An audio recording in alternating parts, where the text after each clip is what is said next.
സ്വർഗത്തിനും ഭൂമിക്കും നാഥനായി നമ്മുടെ പിതാവായ ദൈവത്തെ കർത്താവായ യേശുക്രിസ്തു മൂലം ഞാൻ സ്തുതിക്കുകയും വാഴ്ത്തുകയും ചെയ്യുന്നു. ഈ അനുഗ്രഹിക്കപ്പെട്ട സമയം പല സ്ഥലങ്ങളിൽ നിന്ന്, പല ടൈം സോണുകളിൽ നിന്ന് കൂടി വന്നിരിക്കുന്ന കർത്താവിൻ്റെ ദാസന്മാർക്കും ദൈവജനത്തിനും ക്രിസ്തീയ അഭിവാദനങ്ങൾ. ഒരുമിച്ച് കർത്താവിൻ്റെ പാദങ്ങളിൽ ഈ വർഷത്തിൻ്റെ അവസാന നാളുകളിലായിരിക്കുന്നത് അനുഗ്രഹകരമാണല്ലോ. ദൈവത്തിന് സ്തോത്രം ചെയ്യുന്നു. ദൈവത്തെ സ്നേഹിപ്പാനും ദൈവത്തെ സേവിപ്പാനും നമുക്ക് ലഭിക്കുന്ന മഹാഭാഗ്യത്തിനായി സ്തോത്രം. നിരന്തരം കർത്താവിൽ വിശ്വസിച്ചും ആശ്രയിച്ചും നമ്മുടെ ജീവിതം കഴിക്കുവാൻ കർത്താവ് നമുക്ക് പിന്നെയും ഭാഗ്യം നൽകുമാറാകട്ടെ എന്ന് കർത്താവിനോട് ആഗ്രഹിക്കുകയാണ്, പ്രാർത്ഥിക്കുകയാണ്. പിന്നെയും ദൈവത്തെ വാഴ്ത്തിയും വിശുദ്ധന്മാർക്ക് വന്ദനങ്ങൾ അറിയിച്ചും കൊണ്ട് യോഹന്നാൻ കർത്താവിൽ നിന്ന് കേട്ടും കണ്ടും നമുക്ക് എഴുതി തന്ന വെളിപ്പാട് പുസ്തകം 16-ാം അധ്യായത്തിലേക്ക് പ്രവേശിക്കുന്നു. ഒരു ദിവസത്തെ നമ്മുടെ വീക്കിലി ഓഫ്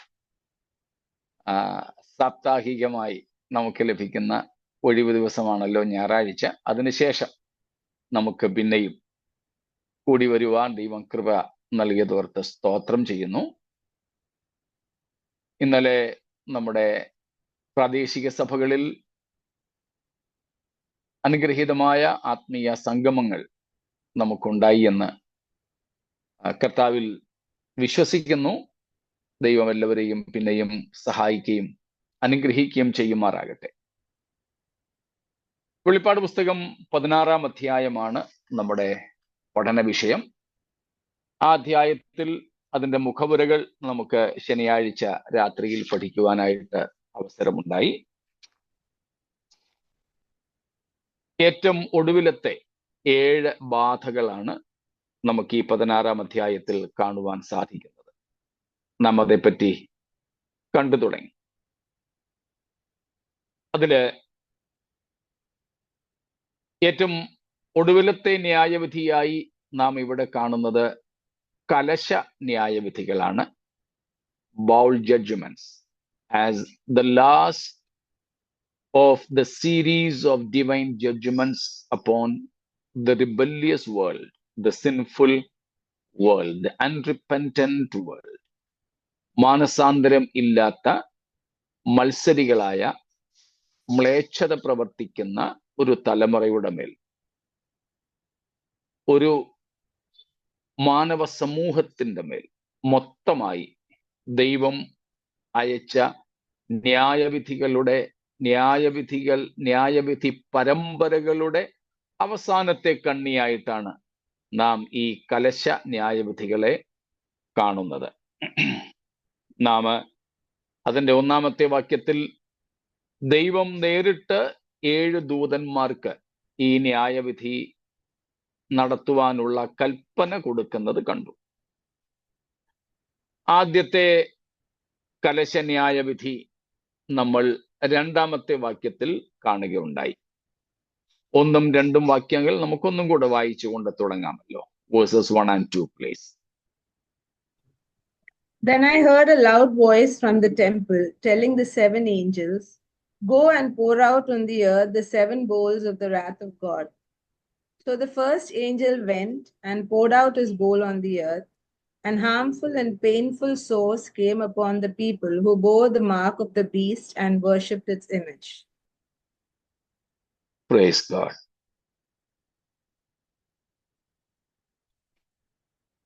നാം ഇതിൻ്റെ സമാനതകളെയും കഴിഞ്ഞ ദിവസം കാണുകയുണ്ടായല്ലോ. ഒരു താരതമ്യ പഠനം എന്നതുപോലെ നാം കണ്ടിരുന്നു. 4 ഭാഗങ്ങളിലാണ് നാം ഇതിനെ താരതമ്യം ചെയ്തത്. പഴയ നിയമത്തിൽ പുറപ്പാട് പുസ്തകം 7 മുതൽ 12 വരെയുള്ള അധ്യായങ്ങളിലെ ദൈവം മിസ്രൈമിൽ അയച്ച 10 ബാധകൾ. രണ്ടാമത് വെളിപ്പാട് പുസ്തകം 6ഉം 8ഉം അധ്യായങ്ങളിൽ നമ്മൾ കാണുന്ന 7 മുദ്ര ന്യായവിധികൾ. പിന്നീട് നാം കണ്ടത് 7 ട്രംപറ്റ് ജഡ്ജ്മെന്റ്സ്, കാഹള ന്യായവിധികൾ. ഇപ്പോൾ പിന്നീട് നമ്മൾ പഠിക്കുന്ന 16ആം അധ്യായത്തിലെ 7 കലശ ന്യായവിധികൾ. ഇവയിൽ പലതിലും നമുക്ക് സമാനമായ പല സംഗതികൾ കാണാം. അപ്പോൾ തന്നെ അല്പസ്വല്പം വ്യത്യാസങ്ങളും നമുക്ക് കാണുവാനായിട്ട് സാധിക്കുന്നു. അതായിരുന്നു നമ്മൾ നോക്കിക്കൊണ്ടിരുന്നത്, പഠിച്ചുകൊണ്ടിരുന്നത്. സ്തോത്രം. പ്രത്യേകിച്ച് പുറപ്പാട് പുസ്തകത്തിലെ കാര്യം നമ്മൾ തൽക്കാലം മാറ്റിവെച്ചാൽ ഈ 3 ന്യായവിധികൾ, മുദ്ര, കാഹളം, കലശം, ഈ 3 ന്യായവിധികളെ 6ആം അധ്യായം മുതൽ 16ആം അധ്യായം വരെ വെളിപ്പാട് പുസ്തകം താരതമ്യം ചെയ്താലും നമുക്ക് ഒരുമിച്ച് കാണുവാൻ കഴിയുന്ന കാര്യങ്ങളാണ് കൽമഴ, അതുപോലെ അന്ധകാരം, വെള്ളം രക്തമായി തീരുന്നത്, വ്രണബാധ, യൂഫ്രട്ടീസ് നദിയുമായി ബന്ധപ്പെട്ടതും യുദ്ധവുമായി ബന്ധപ്പെട്ടതുമായ കാര്യങ്ങൾ. ഇവയെല്ലാം നമുക്ക് ഇവിടങ്ങളിൽ ഒരേപോലെ തന്നെ കാണുവാനായിട്ട് സാധിക്കും. എന്നാൽ ഇന്നലെ പഠിച്ചതുപോലെ, ഇന്നലെ എന്ന് പറഞ്ഞാൽ കഴിഞ്ഞ ക്ലാസ്സിൽ നമ്മൾ ചിന്തിച്ചതുപോലെ ഒന്നതിനേക്കാൾ തീവ്രമായതാണ് അടുത്ത ഭാഗത്ത് വരുമ്പോൾ എന്ന് മാത്രമേ നാം കാണുന്നുള്ളൂ. അപ്പോൾ ആ ഒരു താരതമ്യ പഠനം നാം അവിടെ നടത്തിയല്ലോ. ഏറ്റവും ഒടുവിലായിട്ട് ദൈവത്തിന്റെ ക്രോധം ഒട്ടും അടക്കി വയ്ക്കാതെ ദൈവം ചൊരിയുകയാണ്. നമ്മൾ ആദ്യത്തെ ദിവസം കണ്ടതുപോലെ ദൈവത്തിന്റെ കോപം അഥവാ ക്രോധം ദൈവം അടക്കി വെക്കുന്തോറും അതിന് ശക്തിയും തീവ്രതയും ഏറുന്നു. ഒരു ഡാമിൽ വെള്ളം തടഞ്ഞു നിർത്തിയിരുന്നാൽ ആ വെള്ളത്തിന്റെ വിരിപ്പ്, അതിൻ്റെ വിസ്തൃതി, വിഡ്ത്ത്, അതിൻ്റെ വോളിയം വർദ്ധിക്കുന്നത് പോലെ, അതിനനുസരിച്ച് പ്രഷർ, അതിനനുസരിച്ച് ആ വെള്ളത്തിന്റെ ഒഴുക്കിന് ശക്തി കൂടും എന്നതുപോലെ ദൈവം തൻ്റെ ക്രോധം പകരുവാൻ താമസിക്കും തോറും, ദൈവം തൻ്റെ ന്യായവിധി നടത്തുവാൻ താമസിക്കും തോറും അതിൻ്റെ തീവ്രത വല്ലാതെ വർദ്ധിക്കുന്നു എന്ന് കാണുവാൻ കഴിയും. ഇപ്പൊ നമ്മൾ നേരത്തെ പഠിച്ച ഒരു കാര്യമാണ്, നിങ്ങൾക്ക് ഓർമ്മ കാണും, ദൈവം ശിക്ഷിക്കുന്ന പ്രധാനപ്പെട്ട 3 രീതികളുണ്ട്. ഓർമ്മയുണ്ടോ? ഒന്ന് സ്നേഹം. പറഞ്ഞോ സുജയ്. അതെ, ബാലശിക്ഷ കൊടുക്കുന്നു, സ്നേഹത്തോടെ ശിക്ഷിക്കുന്നത്. അതെ, ബാലശിക്ഷ അഥവാ സ്നേഹത്തോടുകൂടെയുള്ള ശിക്ഷ. 2 ന്യായത്തോടെയുള്ള ശിക്ഷ. 3 ക്രോധത്തിലുള്ള ശിക്ഷ. So these are the 3 particular methods, or we cannot say strategies, but methods or the intensity of divine judgments, with love, in justice and in wrath. സ്നേഹത്തോടെ, ആ സ്നേഹത്തോടെയുള്ള ശിക്ഷയാണ് ബാലശിക്ഷകൾ എന്ന് വിളിക്കുന്നത്, ചാസൈസ്മെന്റ്സ്. 2 ന്യായത്തോടെ ഉള്ള ശിക്ഷ. ഭക്തന്മാര്, പ്രത്യേകിച്ച് ഇസ്രായേൽ ജാതി എന്ന നിലയിൽ ദൈവത്തോട് നിലവിളിക്കുന്നതായിട്ട് കാണാം. ദൈവമേ, ന്യായത്തോടെ എന്നെ ശിക്ഷിക്കാവേ, ക്രോധത്തോടെ എന്നെ ശിക്ഷിക്കരുതേ. ദാവീദ് വ്യക്തിപരമായും പ്രാർത്ഥിക്കുന്നുണ്ട് 6-ാമത്തെ സങ്കീർത്തനത്തിലും മറ്റും. സ്തോത്രം. ക്രോധത്തോടെയും കോപത്തോടെയും എന്നെ ശിക്ഷിക്കരുതേ. ആ കോപത്തിന്റെ തീവ്രത കാണുവാൻ നമുക്ക് കഴിയുന്ന 2 പ്രധാന ഇടങ്ങൾ, ഒന്ന് കാൽവറിയാണ്, ക്രൂശാണ്. സ്തോത്രം. ക്രൂശ. അവിടെ പാപത്തിനെതിരെ എരിയുന്ന ദൈവ ക്രോധത്തിന്റെ ജ്വാല കാണുവാൻ കഴിയും. മുമ്പും നമ്മൾ പഠിച്ചിട്ടുള്ളതുപോലെ ക്രൂശിൽ നടന്നത് നമ്മൾ കാണുന്ന കാര്യങ്ങളല്ല. സത്യത്തിൽ നമുക്ക് കാണുവാനും മനസ്സിലാക്കുവാനും കഴിയുന്നത് ഒരു ചെറിയ അംശം മാത്രമേ ഉള്ളൂ. ഇല്ലെങ്കിൽ ചിലപ്പം എനിക്ക് തന്നെ ചില സമയങ്ങളിൽ ഒരു ചിന്ത ഉണ്ടായിട്ടുണ്ട്, യേശു തലേ ദിവസം സന്ധ്യയ്ക്ക് ശേഷം പിടിക്കപ്പെട്ടു, രാത്രി, പിറ്റേ ദിവസം വൈകുന്നേരം 3 മണിക്ക് മരിച്ചു, ഇതിനകം കുറച്ച് കഷ്ടതകളൊക്കെ അനുഭവിച്ചു. പക്ഷേ നമുക്കത്രേ കാണാൻ പറ്റുന്നുള്ളൂ. എന്നാൽ യേശുക്രിസ്തു സഹിച്ചത് നമ്മൾ ഒരു സുവിശേഷ പ്രസംഗത്തിൽ, ഒരു തിരുവത്താഴ് ശുശ്രൂഷയിൽ കേൾക്കുന്നതിനും നമ്മുടെ പാസ്റ്റേഴ്സ് പ്രസംഗിക്കുന്നതിനുമൊക്കെ ഒത്തിരി അധികമാണ്. നല്ല വാചക ശൈലിയൊക്കെ ഉള്ള പ്രസംഗകര് പ്രസംഗിക്കുകയാണെങ്കിൽ ചിലപ്പോൾ നമ്മൾ കരയും. പരിശുദ്ധാത്മാവിന്റെ പ്രവർത്തനം കൊണ്ട് കരയുന്നതുണ്ട്. അതിന് വാചക ശൈലിയൊന്നും വേണമെന്നില്ല, അല്ലാതെ ആത്മപ്രവർത്തനം കൊണ്ടാണത്. എന്നാൽ അതില്ലാതെ, ആത്മപ്രവർത്തനം ഇല്ലാതെ തന്നെ വാക്കുകളുടെ വാചക ഘടനകളിലും അവതരണ ശൈലിയിലും ആൾക്കാരെ കരയിപ്പിക്കുവാനായിട്ട് സാധിക്കും.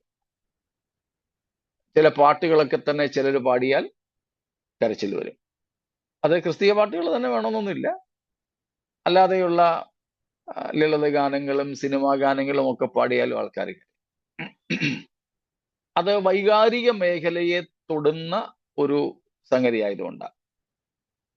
ചില രാഷ്ട്രീയ പ്രവർത്തകർ പ്രസംഗിച്ചാൽ കൂട്ടത്തോടെ ശത്രുക്കൾ, എതിർ പാർട്ടിയിലുള്ളവർ പോലും അവർക്ക് വോട്ട് ചെയ്ത് കളയും. അതൊക്കെ വാചക ശൈലിയാ, ആർട്ടാണത്, ഒരു കലയാ. പ്രസംഗവും പാട്ടും എന്നൊക്കെ പറയുന്നത് ഒരു കലയാ. So preaching, singing, sharing, all these things are at a time an art as well as a grace.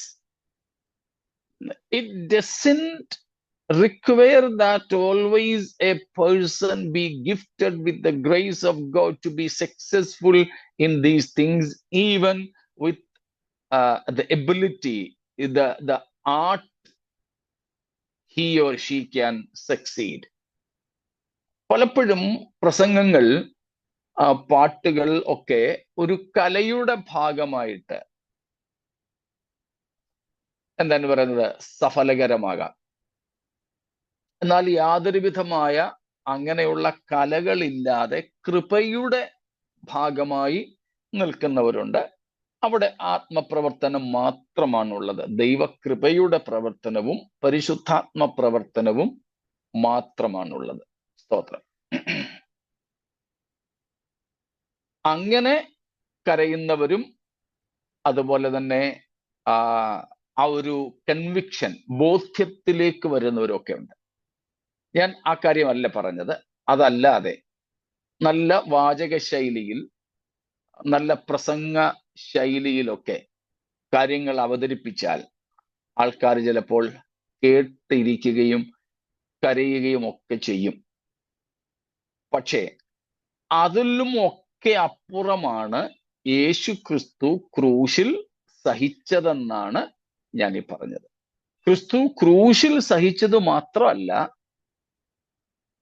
തിരുവെഴുത്തുകൾ പഠിച്ചാൽ കർത്താവ് അത് ലോകസ്ഥാപനം മുതലേ സഹിച്ചു വന്നു എന്നാണ് തിരുവെഴുത്ത് പഠിപ്പിക്കുന്നത്. നമ്മൾ 13:8 വെളിപ്പാട് പുസ്തകം പഠിച്ചപ്പോൾ അക്കാര്യം ചിന്തിച്ചിരുന്നു. ലോകസ്ഥാപനം മുതൽ അറുക്കപ്പെട്ട ദൈവകുഞ്ഞാട്.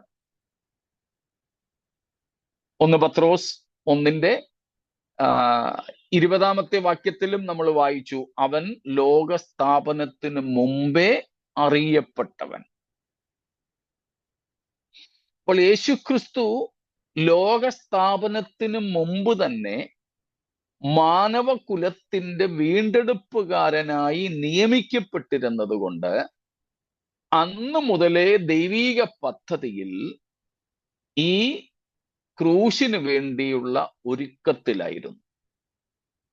Jesus was on preparation even from the past eternity, even while he was in the glory, the preeminent glory. He was preparing for the cross. യേശുക്രിസ്തു അനാദി മുതൽ തന്നെ നമ്മുടെ വീണ്ടെടുപ്പുകാരനായിരുന്നത് കൊണ്ട് ആ ക്രൂശിന് വേണ്ടിയുള്ള തയ്യാറെടുപ്പിലായിരുന്നു. ആ അവസ്ഥകളൊന്നും നമുക്കറിഞ്ഞുകൂടാ, നമുക്ക് ഗ്രഹിക്കുവാൻ കഴിയുന്നതിനും അപ്പുറമാണ്. നമ്മൾ ഒരു 10-17 മണിക്കൂറത്തെ ക്രൂശുമായി ബന്ധപ്പെട്ട കഷ്ടതകൾ മാത്രമാണ് കാണുന്നത്. We hardly behold the passions of the cross, maybe or hardly be of 17 or 18 hours.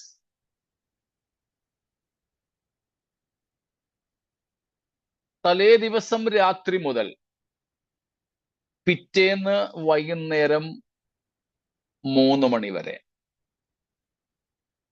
നമ്മുടെ കണക്ക് വെച്ച് രാത്രി 12 മണിക്ക് തുടങ്ങുന്ന സമയം റെയിൽവേയുടെ കണക്കനുസരിച്ച് 3 മണി എന്ന് പറയുന്നത് 15ാമത്തെ മണിക്കൂറാണ്, 15th hour.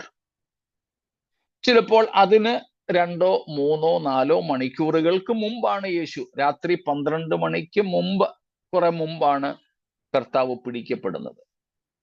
സന്ധ്യയ്ക്കാണ് കർത്താവ് കിദ്രോൻ തോട്ടിൽ കടന്ന് ഗെതസമനയിലേക്കും പ്രാർത്ഥനയ്ക്കായിട്ട് കിദ്രോൻ തോട്ട് കടന്ന് പോയത്.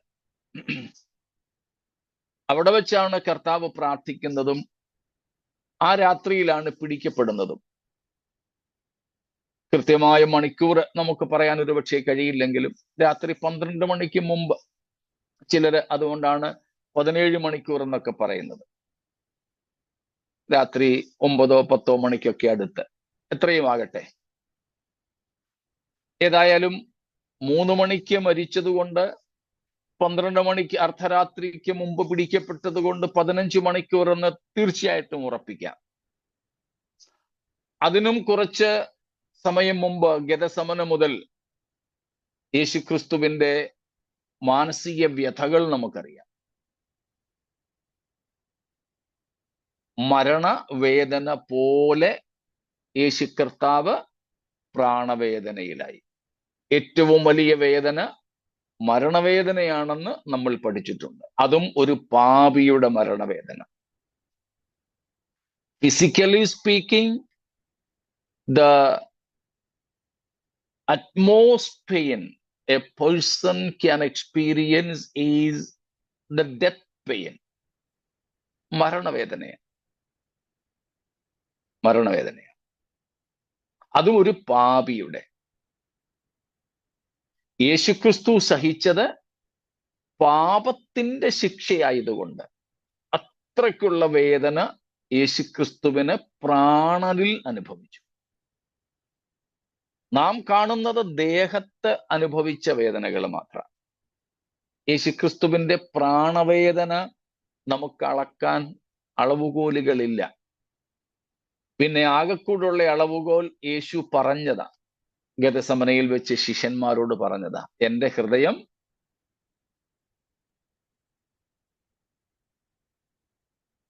My soul is extremely sorrowful, even to the pain of death. even to the pain of death. മരണവേദന പോലെ, സ്തോത്രം, ആ ഒരു പ്രാണവേദനയിൽ യേശു ക്രിസ്തുവിന്റെ ഹൃദയമായിരുന്നു. ആ പറഞ്ഞതേ നമുക്കറിയാവൂ. യേശു അത്രയും പറഞ്ഞെങ്കിൽ ആ വാക്കുകൾ ഉൾക്കൊള്ളുന്ന വേദനയുടെ ആഴം. പിന്നൊന്ന് നമ്മൾ കാണുന്നത്, ഗെതസമനയിൽ യേശുക്രിസ്തു അറസ്റ്റ് ആക്കപ്പെടുന്നതിന് മുമ്പ്, ഈവൻ ബിഫോർ ഹിസ് അറസ്റ്റ്, നമ്മൾ കാണുന്നു വിയർപ്പ് തുള്ളികൾ നിലത്ത് രക്തത്തുള്ളികളായി വീഴുന്നത്. അതിന് നമ്മൾ കണ്ടിട്ടുണ്ട്, മെഡിക്കൽ റിപ്പോർട്ട് അനുസരിച്ച് ആ പ്രാണവേദനയുടെ ആഴത്തിൽ, മാനസിക മെന്റൽ ആഗനി, ആ മാനസിക വ്യഥയുടെ ആഴത്തിൽ ചെറിയ ചെറിയ ഈ കാപ്പിലറീസ് ബ്ലാസ്റ്റായി രക്തവും വിയർപ്പും കൂടെ ഒരുമിക്കുന്നതാണ്. ഈ ഒന്ന് രണ്ട് കാര്യങ്ങൾ മാത്രമേ നമുക്ക് കർത്താവിന്റെ മാനസിക വ്യഥയെക്കുറിച്ച് അറിയാൻ കഴിയുന്ന തരത്തിലുള്ളൂ.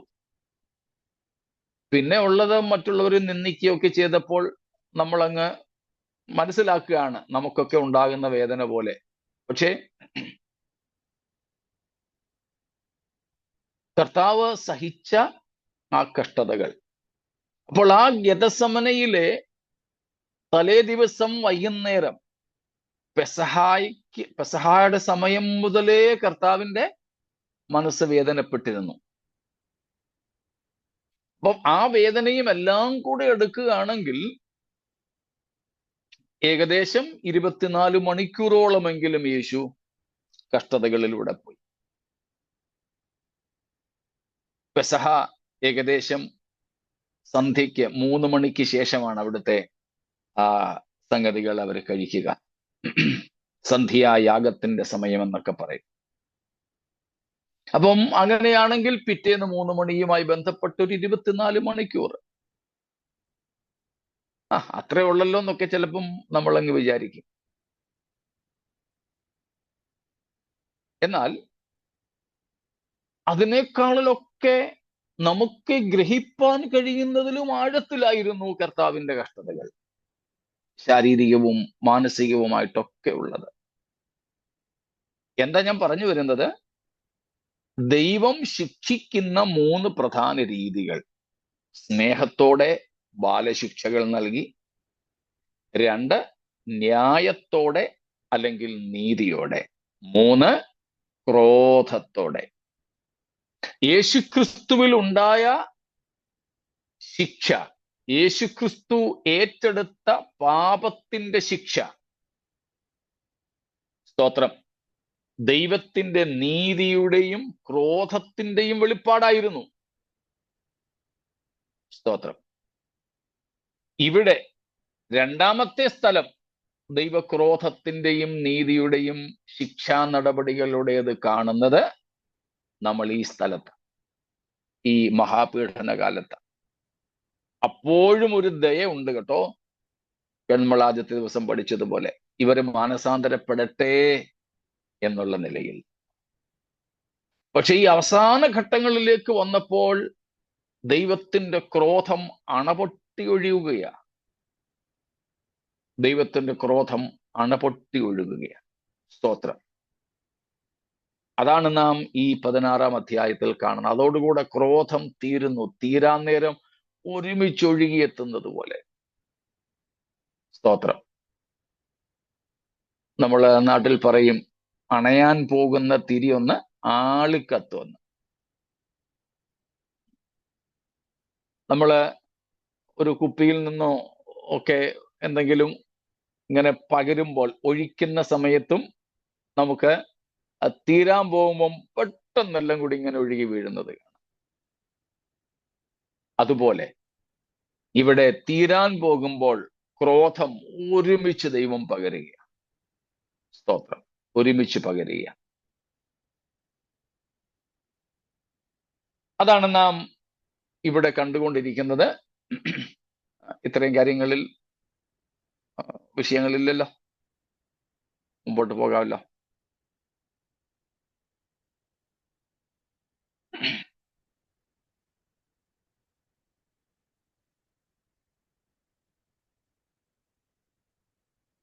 ശരി, നമ്മള്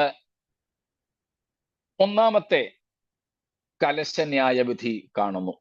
അതേപ്പറ്റി നമ്മൾ കഴിഞ്ഞ ദിവസം കണ്ടതാണ്, അതുകൊണ്ട് ആവർത്തിക്കണം എന്ന് തോന്നുന്നില്ല. രണ്ടാമത്തെ വാക്യത്തിൽ അതാണ് വായിച്ചത്. ഭൂമിമേൽ തന്റെ കലശം ഒന്നാമത്തെ ദൂതൻ ഒഴിക്കുന്നു.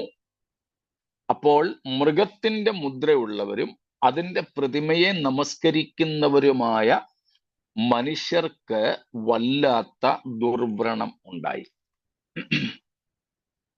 ഇവിടെയെല്ലാം ദൈവത്തിന്റെ ന്യായവിധികൾ ആരെ മാത്രമേ ബാധിക്കുന്നുള്ളൂ?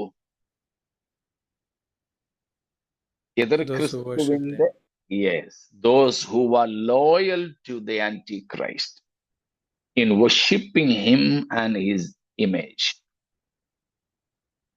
എതിർ ക്രിസ്തുവിനെയും അവന്റെ ബിംബത്തെയും നമസ്കരിക്കുന്നവർക്ക് മാത്രമാണ് ദൈവത്തിന്റെ ശിക്ഷകൾ ബാധകമാകുന്നത്. അവരുടെ മേൽ ദുർവ്രണം ഉണ്ടായി എന്ന് നമ്മൾ വായിക്കുന്നു. അതിവേദന, അസ്വസ്ഥതകൾ, നമ്മുടെ ശരീരത്തെ എവിടെയെങ്കിലും ഒരു ചെറിയ കുരു, പരുവൊന്നും വേണ്ട, ഒരു ചെറിയ കുരു, ഒരു മുഖക്കുരു പോലും ചെറുതായിട്ട് നമുക്കുണ്ടായാൽ നമുക്കതിൻ്റെ അൺഈസിനെസ് അറിയാം, അസ്വസ്ഥത അറിയാം.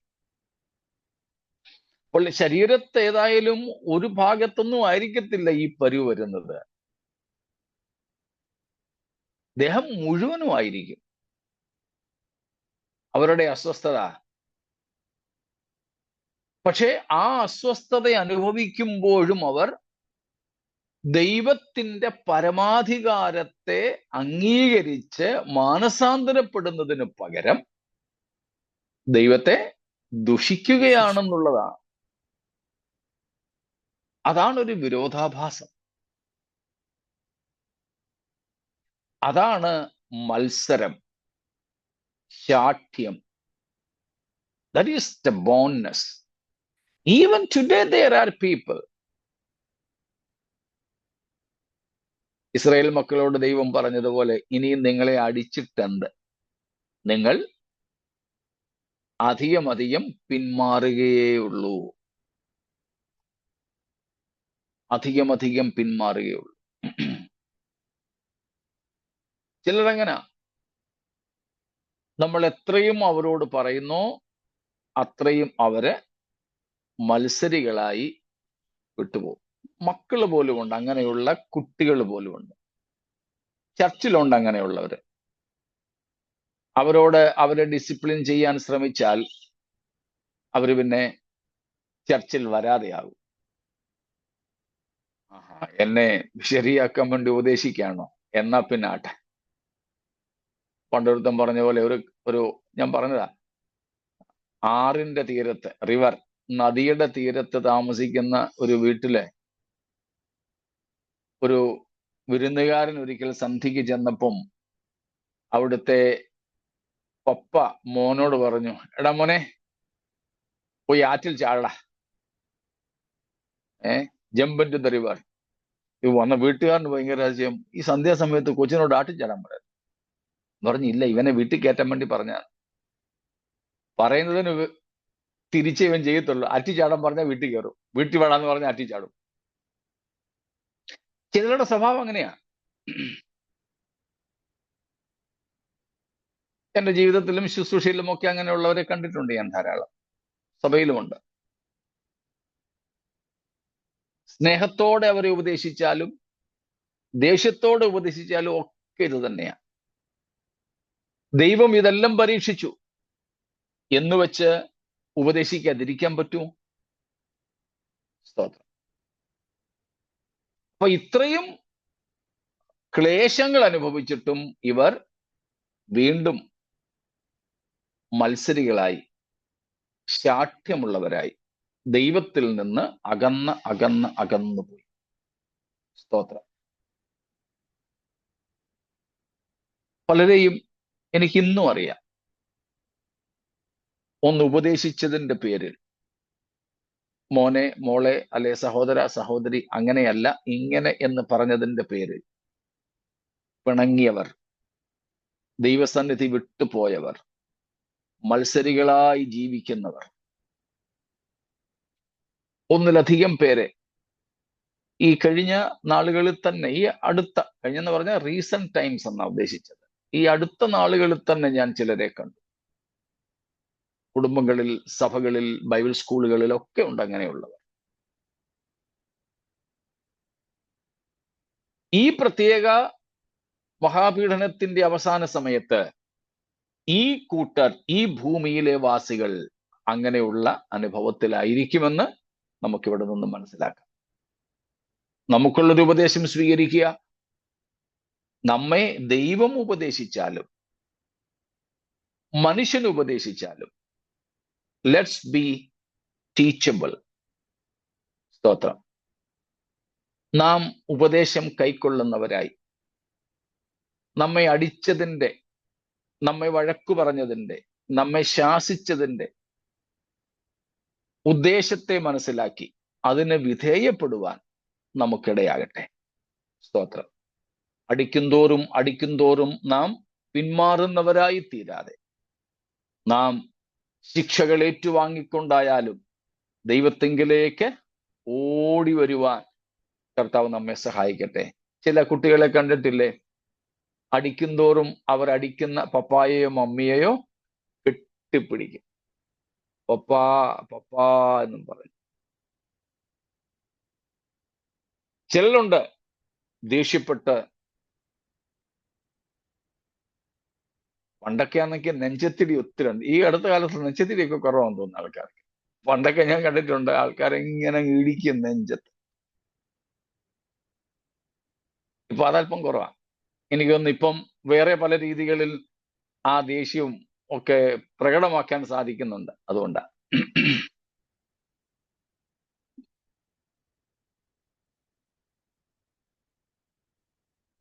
രണ്ടു ദിവസം മുമ്പും ഞാൻ പത്രത്തിൽ വായിച്ചു, നാട്ടിലാണെന്ന് തോന്നുന്നു, ഒരു കൊച്ചുകുട്ടി മൊബൈൽ ഫോൺ കളിക്കാൻ കൊടുത്തില്ലെന്നും പറഞ്ഞ് സ്വന്തം അമ്മയെ കത്തി കൊണ്ട് കുത്തി. ഇതൊക്കെ നാം ഇന്ന് കാണുന്നു. ആ ഒരു മനുഷ്യ സ്വഭാവത്തിലെ മാറ്റം ഈ അന്തിമകാലത്ത് നമ്മുടെ ഇടയിൽ തന്നെ നമുക്ക് കാണാം. നമ്മുടെ കുടുംബങ്ങളിൽ, നമ്മുടെ കുഞ്ഞുങ്ങളിൽ നമുക്ക് കാണുവാൻ സാധിക്കും. എന്നാൽ ഈ മഹാപീഡന കാലത്ത് അങ്ങനെയുള്ള സ്വഭാവ വൈകൃതങ്ങൾ ഏറെ കൂടുതലായിരിക്കും. മത്സരികളായി, ശാഠ്യക്കാരായി നാം ആരും തീരരുത്. സ്തോത്രം. നമ്മുടെ തലമുറകൾ തീരരുത്. അതിനുവേണ്ടി നാം പ്രാർത്ഥിക്കണം. നമ്മുടെ കുഞ്ഞുങ്ങളെ സ്നേഹത്തിൽ കുഞ്ഞിലെ മുതലേ ഉപദേശിക്കണം. അവർക്ക് വേണ്ടി അതിനുവേണ്ടി പ്രാർത്ഥിക്കണം. അങ്ങനെ ആരെങ്കിലും നമ്മുടെ മക്കൾ ആയി തീർന്ന ശേഷം അയ്യോ അവരെ മടക്കി വരുത്തണേ എന്ന് പ്രാർത്ഥിക്കുന്നതിനേക്കാൾ ആവശ്യം ഡിഫൻസീവ് പ്രെയറാണ്. അവരെ അങ്ങനെ ആകരുതേ എന്ന നിലയിൽ നാം തുടക്കം മുതലേ, അവരങ്ങനെ അല്ലാതിരിക്കുമ്പോൾ തന്നെ അവർക്ക് വേണ്ടി ആ നിലയിൽ പ്രതിരോധ പ്രാർത്ഥനകൾ തീർക്കണം. സ്തോത്രം. ഡിഫൻസീവ് പ്രെയറും എക്സിറ്റ് പ്രേയേഴ്സും നമുക്ക് ഓർമ്മ കാണുമല്ലോ. സ്തോത്രം. പ്രതിരോധ പ്രാർത്ഥനകളുമുണ്ട്, വിടുതലിന്റെ പ്രാർത്ഥനകളും. അപ്പോൾ വിടുതലിന്റെ പ്രാർത്ഥനയേക്കാൾ കൂടുതൽ ഇതിനൊക്കെ ആവശ്യം പ്രതിരോധിച്ചുകൊണ്ടുള്ള പ്രാർത്ഥനകളാണ്. നാമും നമ്മുടെ സഭാംഗങ്ങളും നമ്മുടെ കുടുംബാംഗങ്ങളും നമ്മുടെ തലമുറകളും ഒന്നും ഇങ്ങനെ മത്സരികളായി തീരാതിരിപ്പാൻ ദൈവം നമുക്ക് കൃപ ചെയ്യുമാറാകട്ടെ. സ്തോത്രം. ഒന്നാമത്തെ ഭാഗം അത് മതി. അതിൻ്റെ സാമ്യം നമ്മൾ മിസ്രയീമിൽ അയച്ച ബാധകളിൽ കാണുന്നുണ്ട്. ദുർവ്രണങ്ങൾ മിസ്രയീമ്യർക്കുണ്ടായി. പക്ഷെ അല്പസമയങ്ങളിലേക്ക് ഉണ്ടായിരുന്നുള്ളൂ. അവരും മനസ്സ് കഠിനമാക്കി. അതുകൊണ്ട് കടിഞ്ഞൂൽ സംഹാരം എന്ന ശിക്ഷ അവർക്ക് അനുഭവിക്കേണ്ടി വന്നു. ഇവിടെയും അങ്ങനെയാണ് നാം കാണുന്നത്. സ്തോത്രം. ഈ ഒന്നാമത്തെ ബാധയിൽ നിന്ന് മറ്റെന്തെങ്കിലും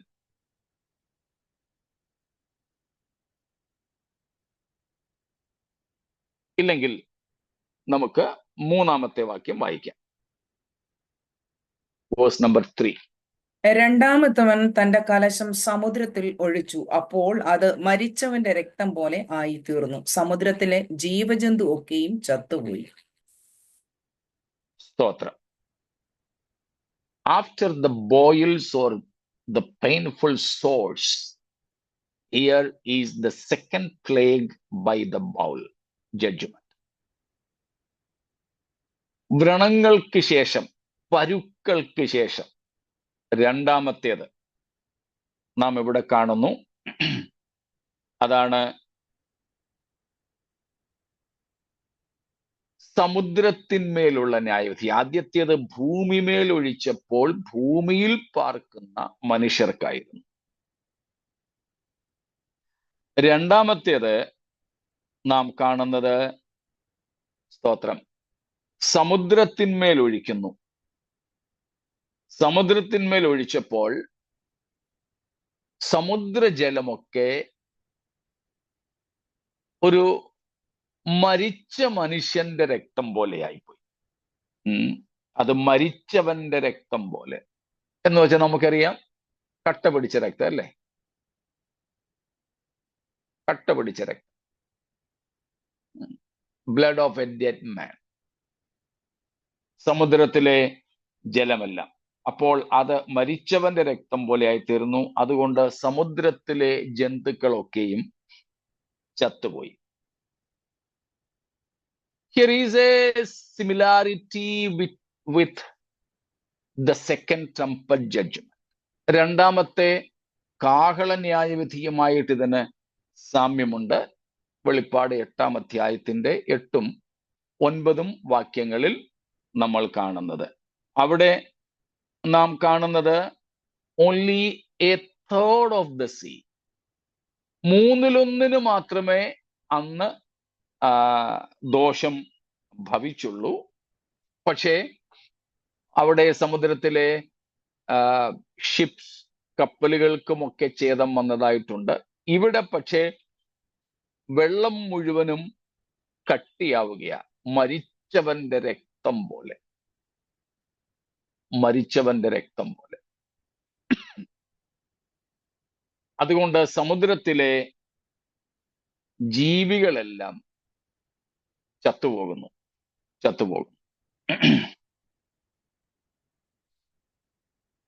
ഇവിടെ നമ്മൾ കാണുന്നത്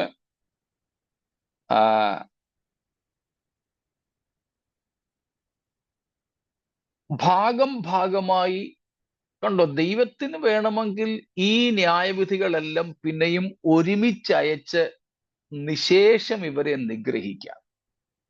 എന്നിട്ടും ഈ ക്രോധത്തിങ്കലും ദൈവം, സങ്കീർത്തനക്കാരന്റെ ഭാഷയിൽ പറഞ്ഞാൽ, കരുണയോർക്കുകയാണ്. ഹബക്കുക്ക് എന്ന പ്രവാചകൻ ഒരു സങ്കീർത്തനം നമുക്ക് എഴുതി തന്നിട്ടുണ്ട് അല്ലെ? ഹബക്കുക്ക് 3-ാമത്തെ അധ്യായം ഒരു Keerthana. Habakkuk chapter 3 is a psalm. അവിടെ രാഗവും താളവും ഒക്കെ കൊടുത്തിട്ടുണ്ട്. ആ സങ്കീർത്തനം നമ്മൾ വായിക്കാറുണ്ടോ എന്ന് എനിക്കറിയില്ല. അതിലെ ചില വാക്യങ്ങളൊക്കെ നമ്മുടെ മറ്റ് സങ്കീർത്തനങ്ങളിലുണ്ട്, അല്ലെങ്കിൽ സമാനമായ വാക്യങ്ങളുണ്ട്. 2-ാം അധ്യായം വരെ ദൈവത്തിന്റെ ക്രോധം യഹൂദയുടെ മേൽ പകരുവാൻ വേണ്ടി അപേക്ഷ കഴിച്ച പ്രവാചകൻ 2-ാമത്തെ അധ്യായത്തിൽ ദൈവത്തിന്റെ പദ്ധതികളെ കുറിച്ച് തിരിച്ചറിഞ്ഞപ്പോൾ റിവേഴ്സൽ പ്രയർ, തിരിച്ചു പ്രാർത്ഥിക്കാൻ തുടങ്ങി 3-ാം അധ്യായത്തിൽ. അവിടെ പറഞ്ഞൊരു കാര്യമാണ്, ക്രോധത്തിങ്കൽ കരുണയോർക്കണം. സ്തോത്രം. ക്രോധത്തിങ്കൽ കരുണയോർക്കണം. ഇവിടെ ദൈവം അത് തന്നെയാ ചെയ്യുന്നത് കേട്ടോ. ഈ തീവ്രമായ ന്യായവിധികളാണ് അയക്കുന്നതെങ്കിലും, ക്രോധം കലർപ്പില്ലാതെ അയക്കുകയാണെങ്കിലും 7 ഘട്ടങ്ങളിലായി ദൈവം അത് ചെയ്യുന്നത് കൊണ്ട് അവിടെയും ദൈവത്തിന്റെ കരുണയാണ് ദൈവം ചെയ്യുന്നത്. കാരണം ഒന്നിനു പുറകെ ഒന്നായിട്ട് അയക്കുമ്പോൾ അതിതീവ്രമായത് വരുന്നതിന് മുമ്പ് ഇവർക്ക് മാനസാന്തരത്തിന് അവസരം കൊടുക്കുക. അതുകൊണ്ടാണ് ഭൂമി മേലേത് കഴിഞ്ഞു പിന്നീടാണ് സമുദ്രത്തിന്റെ മേൽ ഉള്ളത് അയക്കുന്നത്. സമുദ്രത്തിന്റെ മേലുള്ളത് അയക്കുന്നത്. സ്തോത്രം. അവിടെ നമ്മൾ കാണുന്നത് ഈജിപ്തിൽ ഉണ്ടായതുപോലെ പുറപ്പാട് 7:20 വാക്യത്തിലും നമ്മൾ കാണുന്നുണ്ട് മിസ്രൈമിൽ, ഈജിപ്തിൽ ദൈവം അയച്ച ബാധയെക്കുറിച്ച്, സമുദ്രജലം. പക്ഷെ അവിടെയും എന്ത് ചെയ്തു? മിസ്രൈമ്യർ ഇതൊക്കെ കണ്ടെങ്കിലും ഹൃദയം കഠിനമാക്കിയതുപോലെ ഇവരും അങ്ങനെ ആക്കുകയാണ്. അങ്ങനെ രണ്ടാമത്തെ ബാധ നാം ഇവിടെ കാണുന്നുണ്ട്. സ്തോത്രം. അപ്പോൾ ഇവിടെ മിസ്രൈമിലേതും അതുപോലെ തന്നെ കാഹള ന്യായവിധികളുടെയും അതിതീവ്രമായ ഒരു ആവർത്തനമാണ് കാണുന്നത്. സ്തോത്രം. മൂന്നാമത്തേത് 4 മുതൽ 7 വരെയുള്ള വാക്യങ്ങളാണ്.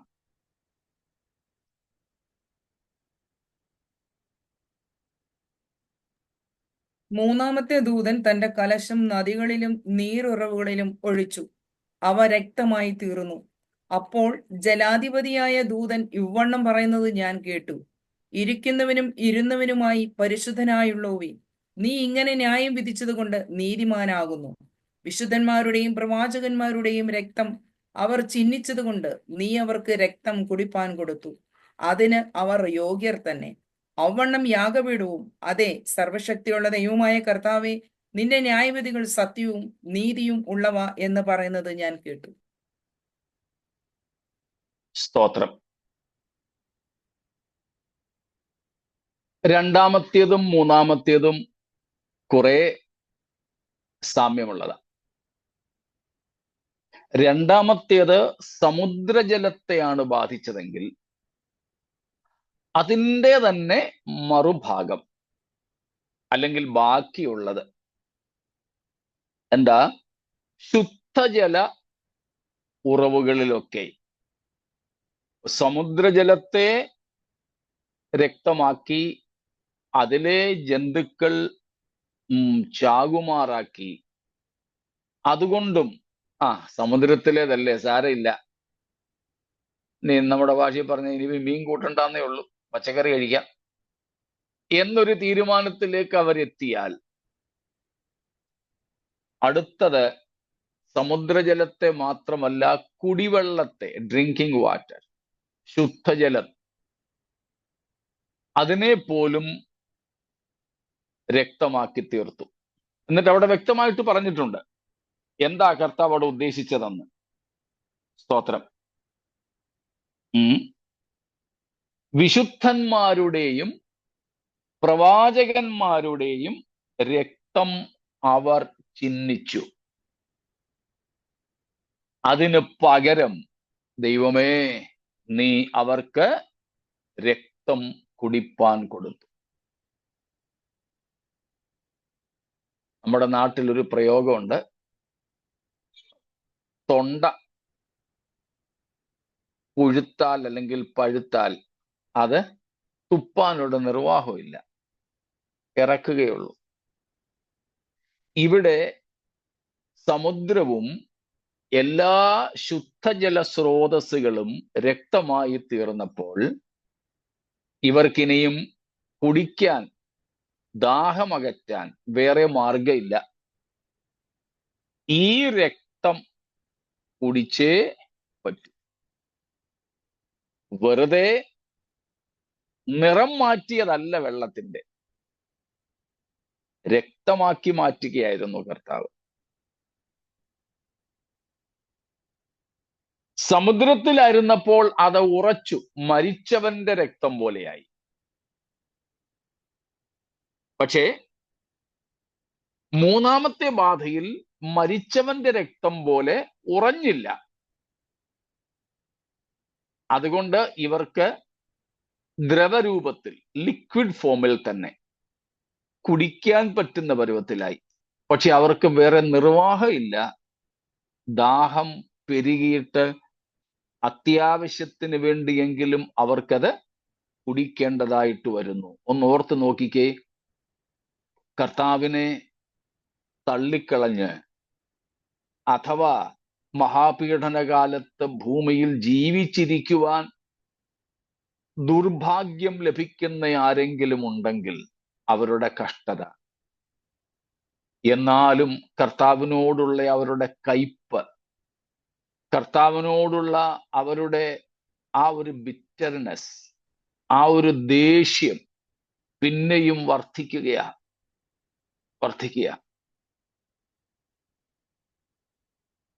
ഓർത്താൽ നമുക്ക് പൊട്ടിക്കരയാൻ തോന്നും, അല്ലേ?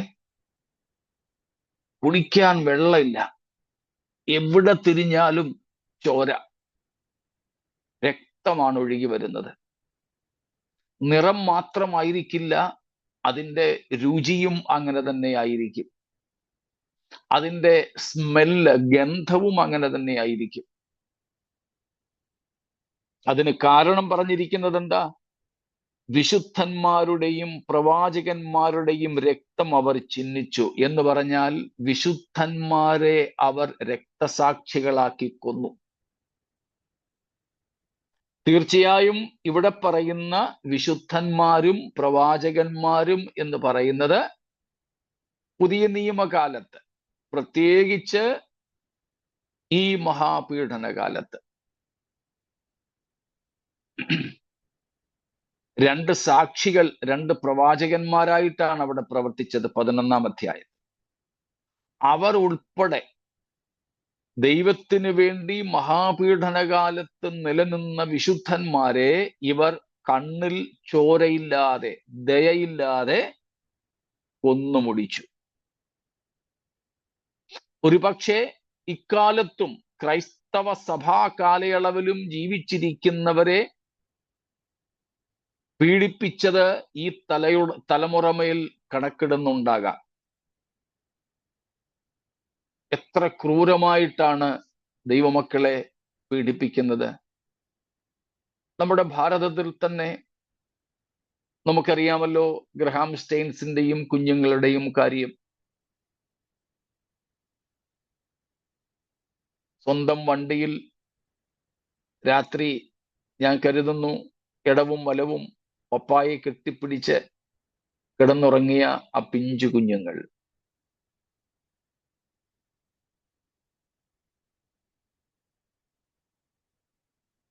ജീവനോടെ അപ്പനെയും ആ കുഞ്ഞുങ്ങളെയും അഗ്നിക്കിരയാക്കി. അതിൽ നിന്നും ഓടി രക്ഷപ്പെടാൻ ശ്രമിച്ചപ്പോൾ കുന്തം കൊണ്ട് കുത്തി വീഴ്ത്തി. എത്ര കരുണയില്ലാത്ത കിരാതമായ രീതിയിലെ കൊലപാതകം. എത്രയോ കർത്താവിന്റെ ദാസിദാസന്മാർ ഇന്നും ശരീരവൈകല്യങ്ങളുള്ളവരായി ക്രൈസ്തവ പീഡനനിമിത്തം കഷ്ടപ്പെടുന്നു. എത്രയോ പേർ തീരാ രോഗികളായി മാറി.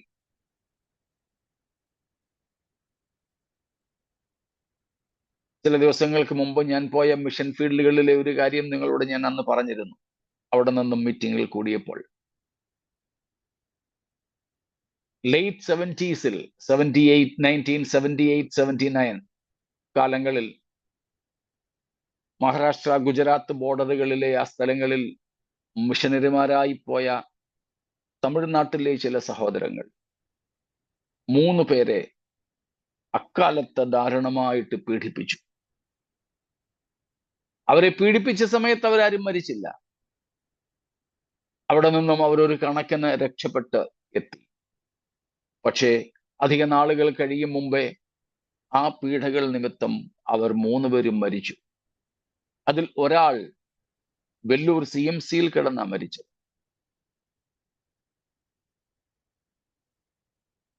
നെഞ്ചത്തൊക്കെ ഷൂസ് ഇട്ട് ചവിട്ടി ലങ്സും ലിവറുമൊക്കെ അങ്ങ് വല്ലാത്ത പരുവത്തിലായിപ്പോയി. ചില ദിവസങ്ങൾ അവർ അവിടെ കടന്നു, ചികിത്സിച്ചു, ഏറ്റവും നല്ല ചികിത്സകൾ ലഭ്യമാക്കിയിട്ടും രക്ഷിപ്പാൻ കഴിയാത്തതുപോലെ മരിച്ചു. നഗ്നരാക്കി നടത്തുന്നു, വീടുകൾ കൊള്ളയടിക്കുന്നു, തീ കത്തിക്കുന്നു, ദിവസങ്ങളോളം വസ്ത്രം പോലും ഇല്ലാതെ വനാന്തരങ്ങളിൽ കഴിയേണ്ടി വരുന്നു. ഇന്നത്തെ കാര്യമാണ്. നമ്മുടെ ഈ 21-ാം നൂറ്റാണ്ടിൽ ഭാരതത്തിൽ നടന്ന പീഡകളെ പറ്റിയാണ് ഞാൻ ഈ പറയുന്നത്. എത്രയോ വിശുദ്ധന്മാരുടെ രക്തം വീണ് കുതിർന്ന മണ്ണാണിത്. സ്തോത്രം. എത്രയോ വിശുദ്ധന്മാരുടെ.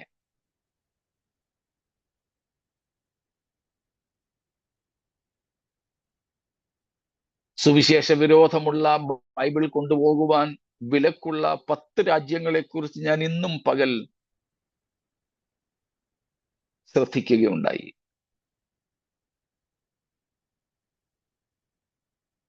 സ്തോത്രം. നമ്മുടെ ഇന്ത്യയിൽ പോലും ചില വീടുകളിൽ, ചില ക്രൈസ്തവരുടെ വീടുകളിൽ സുവിശേഷ വിരോധികളും പോലീസ് അധികാരികളും റെയ്ഡ് നടത്തുന്നു. ചില സംസ്ഥാനങ്ങളിൽ ഗവൺമെന്റിന്റെ ഒത്താശയോടെ അവരുടെ വീടുകളിൽ സൂക്ഷിച്ചിരിക്കുന്ന ബൈബിളുകളും സുവിശേഷ ലഘുലേഖകളും പാട്ടുപുസ്തകങ്ങളും ഉൾപ്പെടെയുള്ളത് അവർ തൊണ്ടി മുതലെന്നും പറഞ്ഞ് പിടിച്ചെടുക്കുന്നു.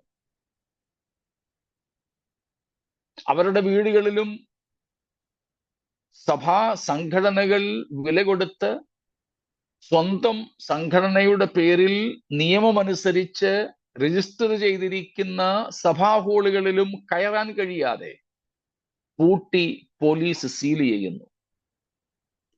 അതിന് സുവിശേഷ വിരോധ സംഘടനകളുടെ ആൾക്കാർ കാവൽ നിൽക്കുന്നു. ഇന്ന് നമ്മുടെ ഇന്ത്യയിൽ നടക്കുന്ന കാര്യങ്ങളാണ് ഞാനീ പറഞ്ഞത്.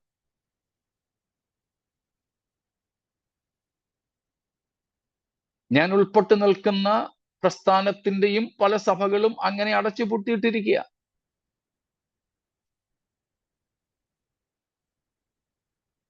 ആ വീടുകളിൽ നമ്മുടെ സഹോദരങ്ങൾ, നമ്മുടെ പാസ്റ്റേഴ്സ് അവരുടെ അവിടെ ഇട്ടിട്ട് പോയ വസ്ത്രങ്ങളെങ്കിലും എടുക്കാമെന്ന് കരുതി ചെന്നപ്പോൾ സുവിശേഷ വിരോധികളും പോലീസും കൂടെ എത്തി, ഇപ്പോൾ പോയില്ലെങ്കിൽ ഇപ്പോൾ അറസ്റ്റ് ചെയ്യുമെന്ന് പറഞ്ഞു. കയറാൻ പോലും സമ്മതിച്ചില്ല.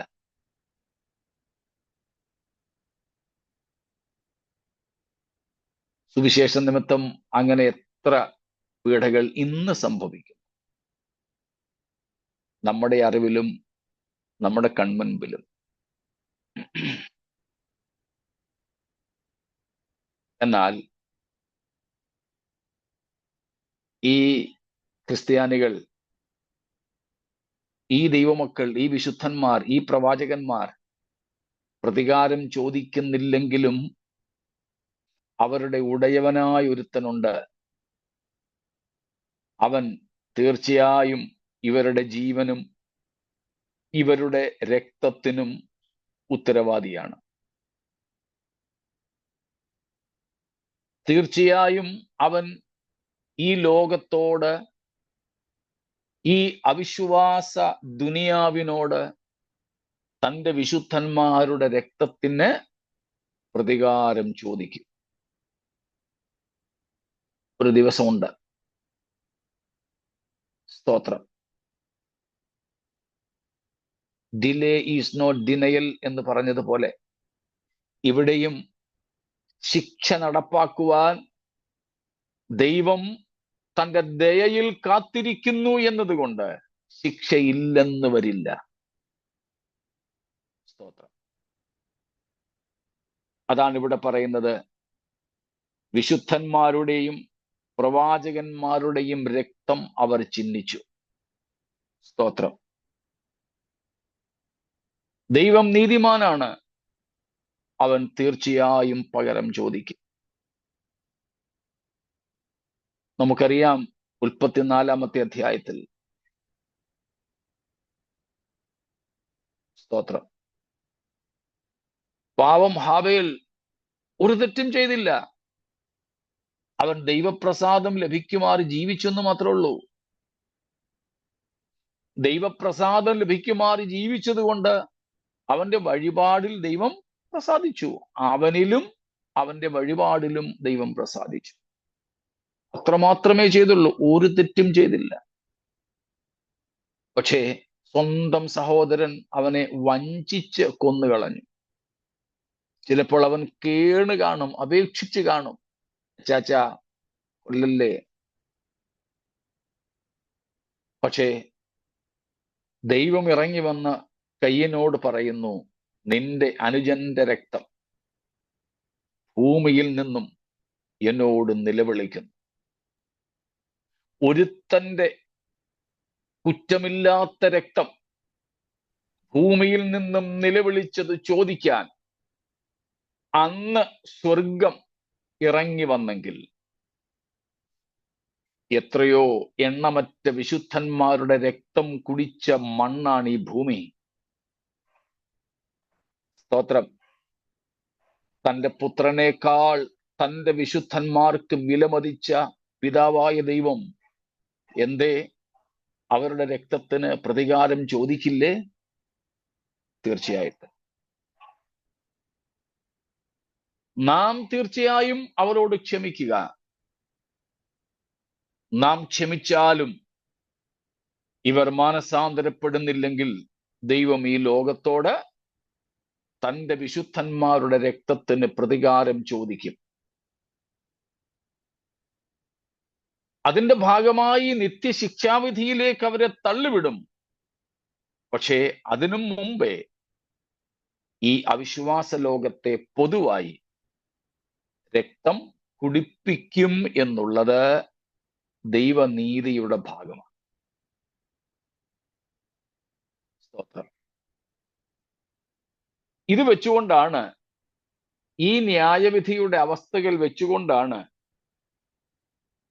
15-ാം അധ്യായത്തിൽ കുഞ്ഞാടിന്റെയും മോശയുടെയും പാട്ടുപാടി വിശുദ്ധന്മാർ, ഈ ജയാളുകൾ ദൈവത്തെ സ്തുതിച്ചത്. ഓർക്കുന്നുണ്ടോ? 5-ാമത്തെ വാക്യത്തിൽ 15:5 നാം കാണുന്നു, നിന്റെ വഴികൾ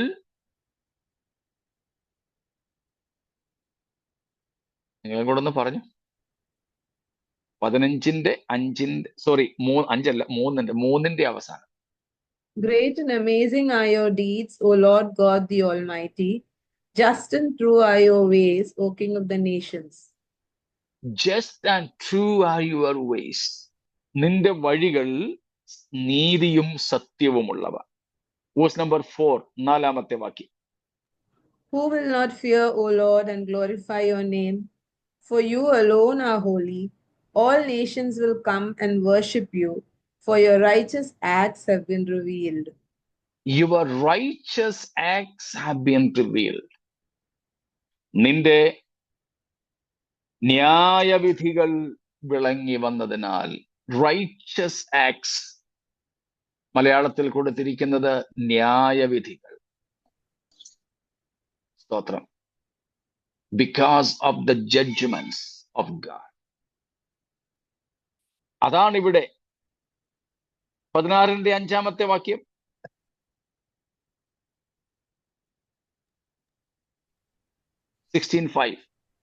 And I heard the angel in charge of the waters say, just as you, O Holy One, who is and who was, for you brought these judgments. Because you executed these judgments, you are just and Holy One. Holy One. സ്തോത്രം.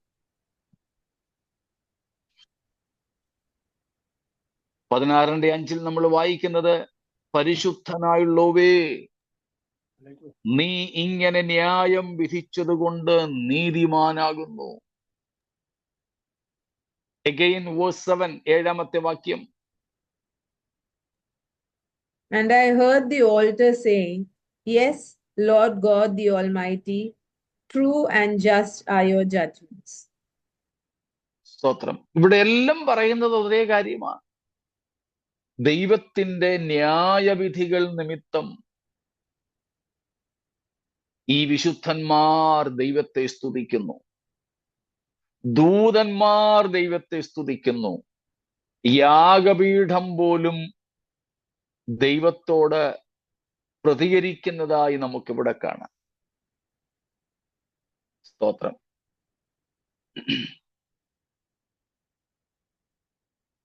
അപ്പോൾ ഈ മൂന്നാമത്തെ കലശന്യായ വിധിയിൽ എല്ലാ ശുദ്ധജല സ്രോതസ്സുകളെയും രക്തമാക്കി തീർത്ത് അന്ന് ജീവിച്ചിരിക്കുന്നവർക്ക്, ഈ സാത്താന്റെ പ്രതിനിധിയായ എതിർ ക്രിസ്തു ഉൾപ്പെടെയുള്ളവർക്ക്, അവന്റെ കൊട്ടാരത്തിൽ, അവന്റെ മാൻഷൻസിൽ പോലും രക്തമേ ഉള്ളൂ കുടിക്കാൻ, വേറൊന്നില്ല. അവനൊക്കെ എന്തൊരു ദേഷ്യമായിരിക്കും എന്ന് ഓർത്ത് നോക്കിക്കേ. വല്ലോ ചെയ്യാൻ പറ്റുമോ? ഇനി ഇവരങ്ങ് കുഴിക്കുക, വേറൊരു കുഴൽ കിണറോ വല്ലതും കുഴിക്കുക, അവിടുന്ന് രക്തം കിട്ടുന്നുള്ളൂ. സ്തോത്രം. എല്ലാ നീരുറവുകളിലുമാണ് ഒഴിച്ചിരിക്കുന്നത്. സ്തോത്രം. All streams of waters.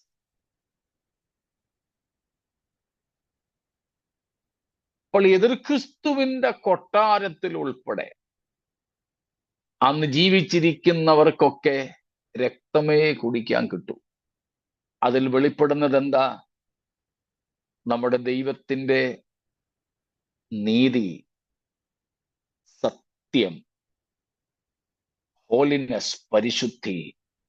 സ്തോത്രം. His righteous acts judgements.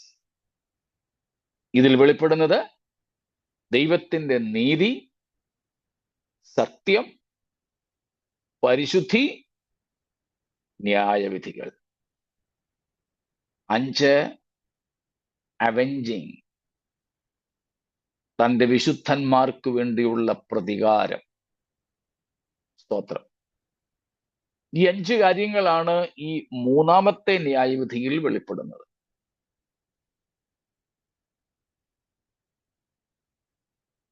ഈ ലോകം പരിഗണിക്കാത്ത, നീതിന്യായ കോടതികൾ പരിഗണിക്കാത്ത, പോലീസ് പരിഗണിക്കാത്ത, രാഷ്ട്രീയ നേതാക്കൾ പരിഗണിക്കാത്ത, ചിലപ്പോൾ സഭ പോലും പരിഗണിക്കാത്ത, എണ്ണത്തിൽപ്പെടാത്ത വിശുദ്ധന്മാരുടെ രക്തം ചീന്തിയാൽ, അവരുടെ കണ്ണീരൊഴുകിയാൽ, ആ കണ്ണീർ കണങ്ങളെയും രക്തത്തുള്ളികളെയും പോലും എടുത്തുവെച്ച് അതിന് പ്രതികാരം ചോദിക്കുന്ന ഒരു പരിശുദ്ധനും നീതിമാനുമായ ദൈവം നമുക്കുണ്ട്. സ്തോത്രം. ഇത് മഹാപീഡനകാലത്ത് മാത്രമുള്ളതാണെന്ന് കരുതരുത്. ദൈവത്തിന്റെ ഈ സ്വഭാവം സുവിശേഷ വിരോധികളോട് മാത്രമുള്ളതാണെന്നും ചിന്തിക്കരുത്.